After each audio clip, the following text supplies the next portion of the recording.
Islamia university के बाद एक और सरकारी यूनिवर्सिटी में डांस की वीडियो सामने आ गई।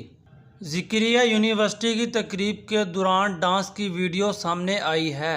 यूएनपी न्यूज़ के मुताबिक इससे कबल इस्लामिया यूनिवर्सिटी की एक तकरीब के दौरान लड़के के डांस की वीडियो सामने आई थी, जिस पर यूनिवर्सिटी इंतज़ामिया को शदीद तनकीद का निशाना बनाया गया था और यूनिवर्सिटी इंतज़ामिया ने मुतल्लिका तालिबे इल्म के ख़िलाफ़ एक्शन लेने का ऐलान किया था। अभी ज़िक्रिया यूनिवर्सिटी के एक तकरीब में डांस की वीडियो वायरल हो रही है। वीडियो में एक लड़के को लड़कियों के कपड़े पहने हुए स्टेज पर डांस करते हुए देखा जा सकता है। चंद रोज़ कबल हासिलपुर के नेशनल कॉलेज में भी डांस की वीडियो सामने आई थी, जिस पर इंतज़ामिया ने फौरी एक्शन लेते हुए कॉलेज को सील कर दिया था।